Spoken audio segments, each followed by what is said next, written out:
Welcome to Unity of Tacoma. We are an online church with a physical presence here in Tacoma, Washington. So whether you're watching us online or whether you've joined us here in our 74th Street storefront, welcome, and we're glad that you are here.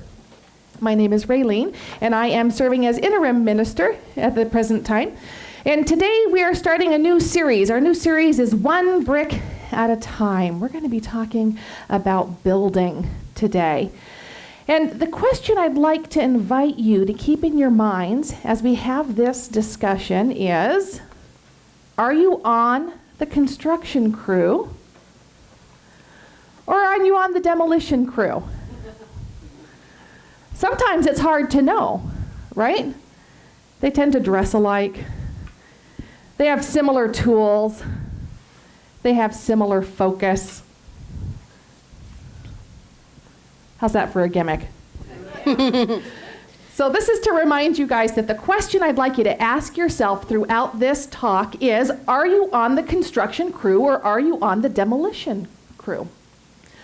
I'm going to share something personal with you. I'm really happy today. I feel like I have been kissed by God. I have got this in love feeling going on because I am in remission. Yay! If you've known me for fewer than 2 years, then you've probably ever known me to be walking with a cane, sometimes with a walker, or if I ambulate on my own, I might be a little slow and deliberate about it. I have a relapsing, remitting neurological condition that has never been adequately diagnosed for me. Every time I go in, they want to call it MS, and then all the tests come back negative for that. So whatever it is, it's not MS, but it acts an awful lot like it. I've been dealing with this for 20 years.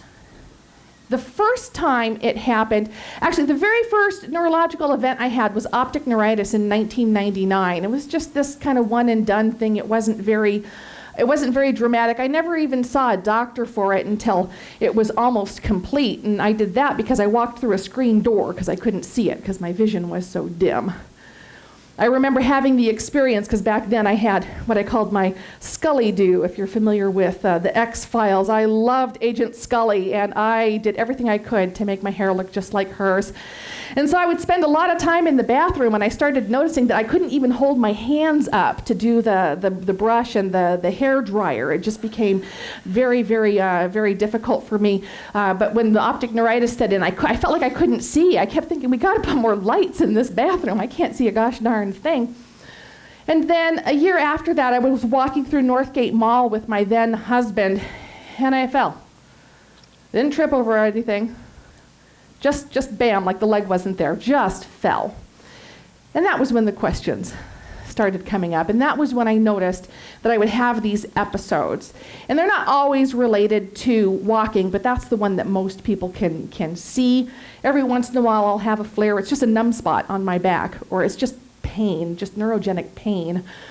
But the one with the walking and the cognitive stuff is very difficult for me. And the first few times I had flares, I would go out and I would buy a cane and I would just take care of it and I would see the doctor and we'd work at finding the cause and we'd work on solutions. And then it would remit, right? It's relapsing, remitting. And I'd give all my canes away. Oh, good, I'm done. All done. I don't need this anymore. So I'd throw my canes away, donate them to Goodwill or what have you. And then it would come back. So after a few years of this, I learned, okay, it's going to come back, it's going to go, it's going to come back. I should probably keep those canes lying around. And that's what I did. So that's been going on for 20 years. I've accepted it as a part of who I am, what my body does in this on this earthly walk. Except this last time was different. This flare lasted 18 months. I lost 2 hiking seasons and a skiing season because of it. And so I started telling myself a different story. And my different story was, well, I guess this is just what it's going to be like. I guess this is it. Because even though I don't have an MS diagnosis at this point in the journey, I've read everything there is to read about MS. And one of the things that I know about it is that it changes. There are different levels. And I thought, maybe I just have something that doesn't show up, and now I'm into that primary progressive where you don't get better all the way from your flares, and I better just accept that this is where I am in my life. So I had that story going on. So when I went into remission, which technically I think it was Friday of last week, because Saturday I was prepping for the Whitestone ceremony, and I went home and I wasn't tired at all. My little Fitbit thing told me I'd taken 10,000 steps. I said, "You've got to be kidding. I never take 10,000 steps. I don't even know how that happened." And then on Sunday I came and I gave my talk, and I was, with people, and I was up and I was moving around, and I went home and I'm like, I'm not physically tired. I really think this is it. So I kept carrying my cane because I get pathologically afraid of falling when I'm on these flares. And I wasn't quite moving past that. After a year and a half of walking with my cane, I wasn't ready to let it go, even though I thought I was in remission. But I walked halfway home, uphill. And I'm thinking, this is it. I'm going to call it. This is remission. There's no way I could have done that 4 days prior to that. And then the next day I pushed myself even farther, and I walked all the way home. That's about 1.5 miles from downtown to Hilltop. And I'm like, yay, I'm in remission. It was really exciting for me to think of it that way. So if you want to get into being on the construction team or the demolition team, right? Oftentimes, we don't know we're on the demolition team. When I told myself, oh, this is it, you're never getting better, just embrace it, create a life you can live that's sedentary, which was a depressing thought. And even though I wasn't clinically depressed, I started behaviors that were unhealthy for me. I gained a lot of weight. I really demolished the person who I was, and I didn't do it in a very conscious, positive way. I listened to my own story that I had just made up. I didn't realize I had made it up. I thought I was being logical, but it was just a story I made up. But that was my demolition crew talking, obviously, because here I am, in remission, feeling great. We're often on the demolition team. We have no idea we're on the demolition team. You've all been on the demolition team. Personally, I have demolished 2 marriages and multiple friendships. And I didn't do it consciously. It just kind of happened. It just kind of happened. And a lot of it happened because I didn't build mindfully in the first place. I didn't set a high and holy intention for a relationship that would work. I didn't set a high and holy intention for a partnership that would work. I didn't go into partnership with worthy partners. It was unconscious. I was on the demolition team from the beginning, and I didn't even know it.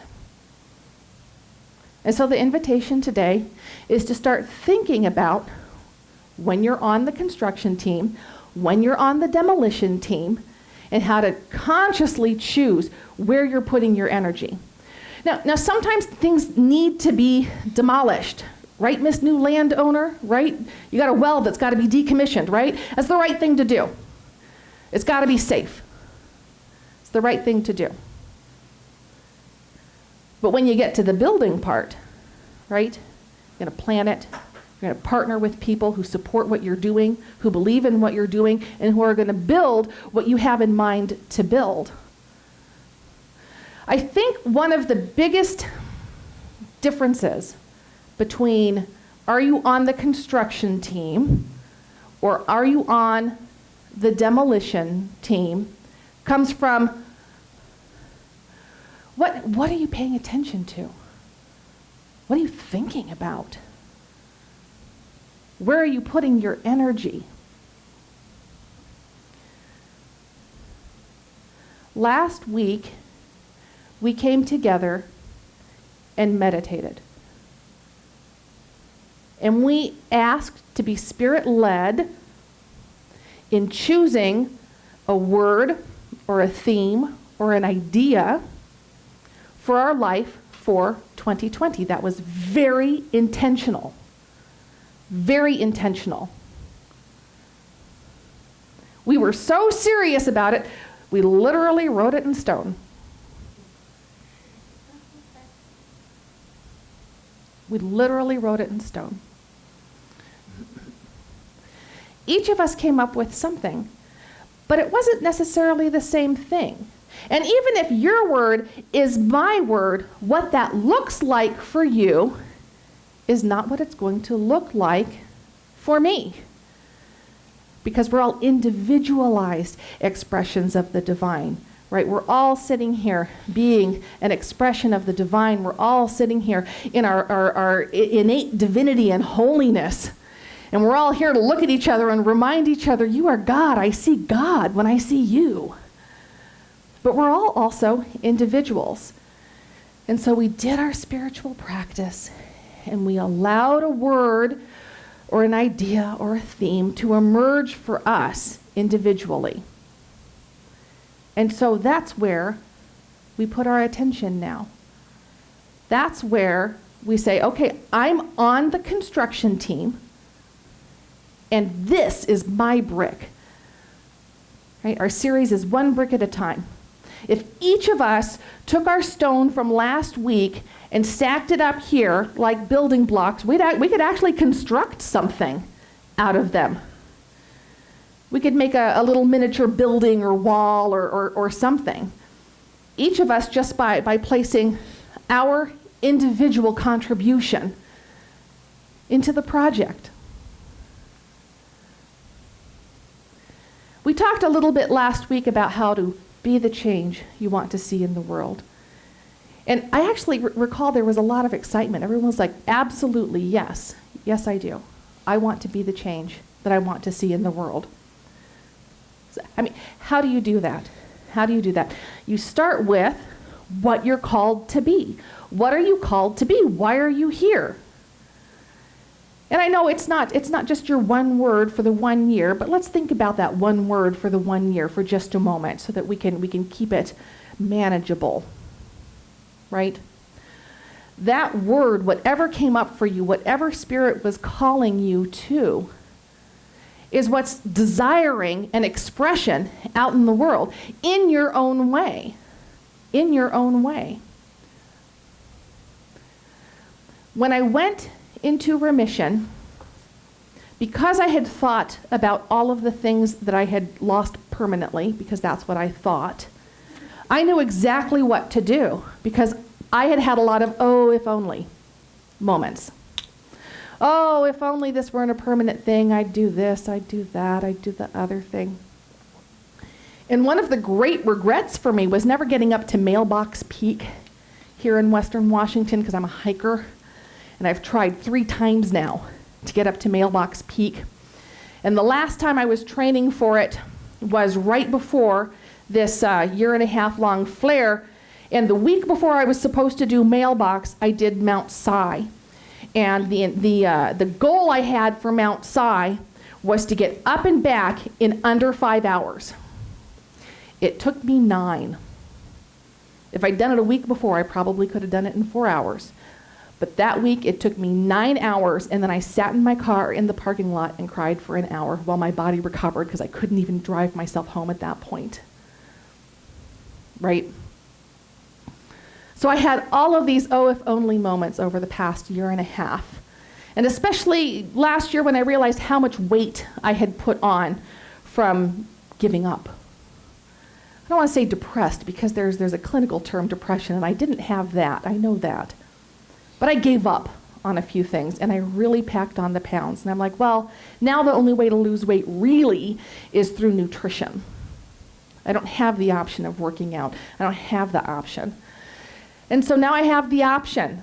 So when I went into remission, I hired a physical therapist and a personal trainer. And what I know is because I am expressing health in the way that my body expresses health, there is going to come a day when I will relapse into my condition. And when I do, I'm going to be a healthy weight, and I'm going to have a strong core, and I'm going to know everything there is to know about how to move my body safely. And that wasn't really a wide open option to me while I was in my flare. And I felt like I had wasted opportunities and time by not getting on that sooner during other remissions. But I had taken my body for granted. I didn't have an idea in my mind of what I wanted to build for myself health-wise.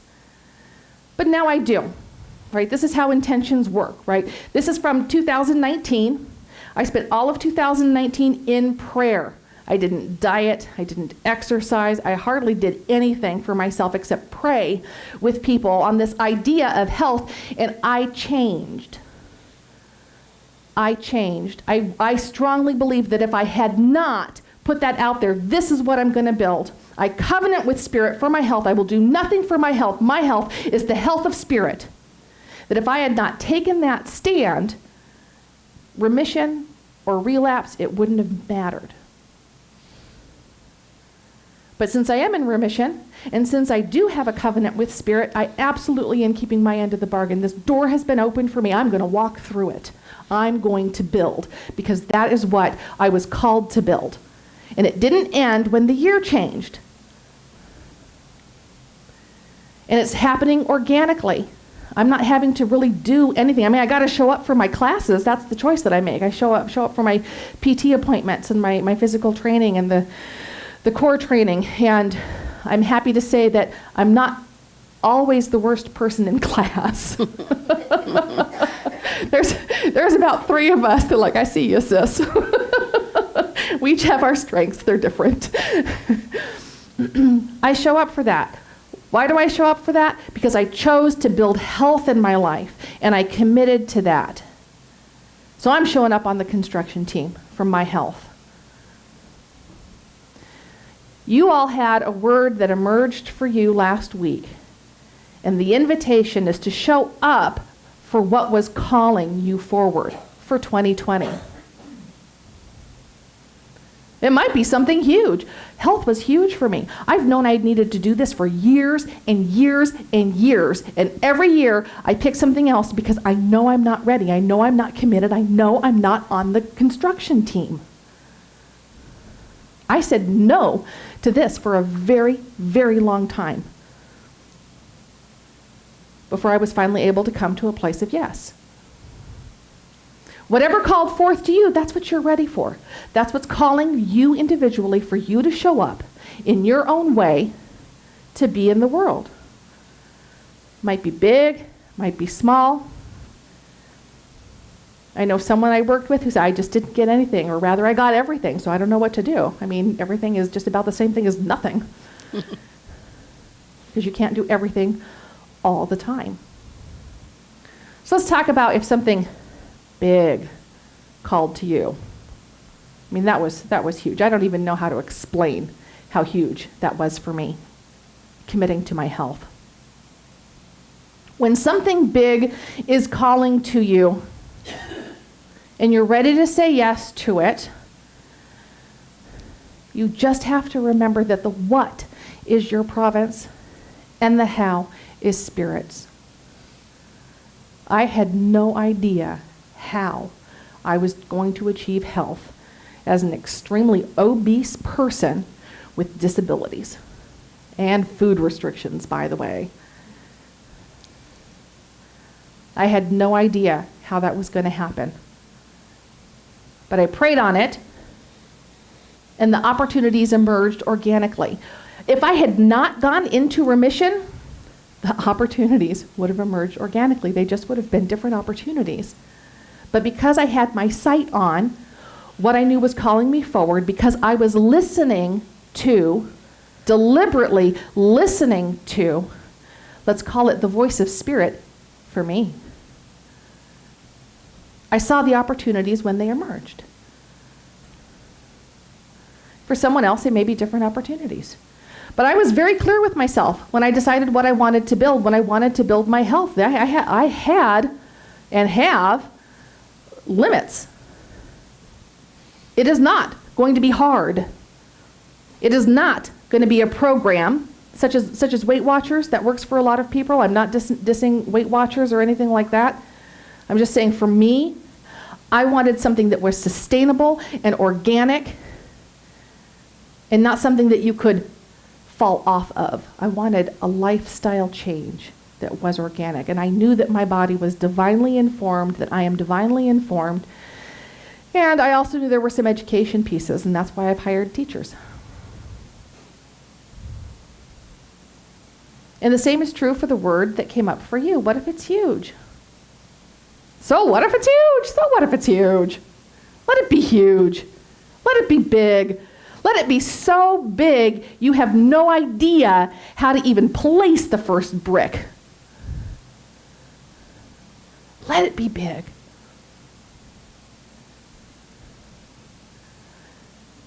Even if you don't know where to start. Start where I started. Pray. And then pray again, and then pray again, and then pray again. And pay attention to what you're listening to, and pay attention to what your intentions are, and pay attention to the opportunities that open up for you, because they will. And if your intention is the same as your intention, the opportunities are going to be different. And what you build is going to be different. But it's still going to be Spirit-led because you did the work. You did the work to allow it to come up, to bubble forth. So what if it's a small? What if a small thing that's calling you? Not worthy. Not really enough to mention. It's just my little thing. You know, what if it's a small thing? That small thing might be what's preparing you for the big thing. That small thing, if you do it wholeheartedly, will eventually call you into something bigger. Spirit's not about scaring you. Spirit's about preparing you. Ever tell you about the world's worst job for the world's worst attorney? Oh, it was terrible. I was underpaid, overworked. He was an absolute jerk. I'm not even sure he was a very good attorney by the time I met him, although he did have his heyday. Long after I left, about 3 years, he ended up surrendering his license in lieu of discipline, and to the shock of no one. And at the time I was going through it, it did not feel like an opportunity. It felt like survival. Yes, give me my $15 an hour to work for you while you yell at me and call me names. Absolutely, I need this, and I will gut my way through it. Did not feel like a spiritual walk, let me tell you. Did not feel like a spiritual walk. And I did that for about a year. He started talking about retirement. And I used that as an impetus to start job hunting. The last thing I wanted was to suddenly be part-time at $15 an hour. Long story short, this is my career now. What I did for him became my career. And that now looks like a paid internship to me that I didn't even know to ask for. Spirit's here to prepare you. Spirit's here to make you strong so that you can step into the next best thing. We're going to be focusing a lot on money this year, and that's because the call I had for building this organization. That's not who Unity of Tacoma is. We're not the prosperity gospel church, not at all. But I heard a call. I heard a call about a drive to thrive. And I knew it wasn't just for me. I knew it was for this entire community. And so when I had the opportunity to come into this leadership position, I knew that that was the platform from which I wanted to operate. You know, like first ladies have their platform and beauty queens have their platform, right? This is my platform for being here at Unity of Tacoma. And so every brick I lay, I evaluate it. Is this building a drive to thrive for this community? Is this building up this community? And it's not just about money. It's not just about making you prosperous in your pockets. It's about giving you freedom and peace in your life. Freedom and peace. I want you to thrive in your relationships. I want you to thrive in your chosen occupation. I just want you to thrive in being a human being, in your volunteer commitments, in whatever it is you do being on this planet. That's what it is about the drive to thrive. This is just one of the first bricks. We're starting with the money piece because it was so transformative in my life. You want to talk about being prepared for something. When I walked into my first Center for Spiritual Living, I didn't know I thought this because I wasn't awake yet. I thought I would work at minimum wage, multiple jobs for the rest of my life. I'd never retire. I did the spiritual work. I worked with spiritual practitioners. And one day, because I was doing this work, I had this very strange experience where I heard myself think. I can't describe it any other way. It was my first experience in observer mode. And I was like, whoa, I didn't know I believed that. And so I worked and I got to the point from lack to almost enough, from almost enough to enough. And now I've got just a little bit more than enough, right? And it feels pretty gosh darn good. When I would check in with myself, because there is a high emphasis on money in this movement, and the reason why is because it's a solid metric. I mean, how do you measure health, especially in someone who has a chronic condition? How do you measure love? If your intention is for greater love in the world, is it how many people you hugged this year, or is it your marriage surviving? I mean, how do you measure that? You don't. It's not that easy. Money, on the other hand, prosperity, financial prosperity, is easy to measure, and so it's a great first experiment for someone coming into the movement to build their faith. Because you can measure that. In fact, if you don't, the IRS gets a little bit peeved.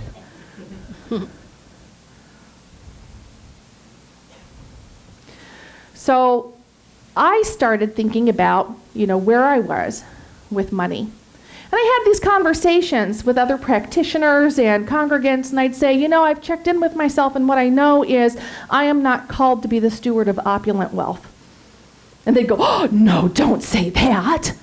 You're just making it real for yourself. I'm like, no, actually, I'm doing my work and I'm being honest. Not all of us are called to be the stewards of opulent wealth.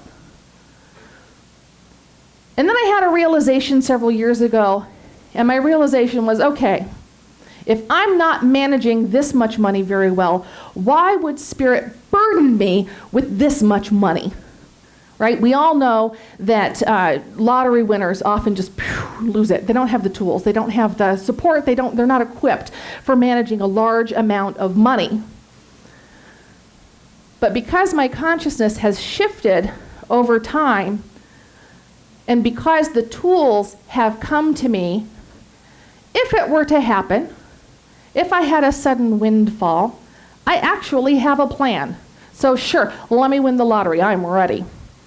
Let me find that Aunt Gertrude I didn't know existed who wants to, gift me all of her money and her 7,000 cats.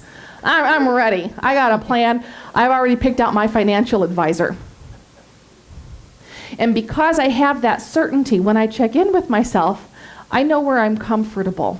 I know what's pulling me forward. So if you have a big call, if you have a smaller call, don't worry about it. Don't worry about it. Step into that. You don't know where it's leading you, but it's leading you somewhere, and it's leading you somewhere magnificent, because that's how God works. And so for the people who have no call, or have too many things calling them, the first place I would go with them is clarity, praying for clarity. But beware the person who takes on clarity for their intention for a year. Because let me tell you, they will see things that you cannot. Beware the person who takes on wisdom, or worse, oh, this is the worst, truth. Heaven help you. They know things that you cannot. And if you have any bit of the flim-flam about you, they will see right through it. Don't be afraid of the call that you got. Just know that that is your call. It is being pulled forward. That is the nature of the bricks that you have been called to lay at Unity of Tacoma, as well as in your own life this year. Be true to it. Embrace it. Choose to consciously choose to be the change you want to see. consciously choose to thrive and consciously choose to be on the construction team. Let's take that into meditation, shall we?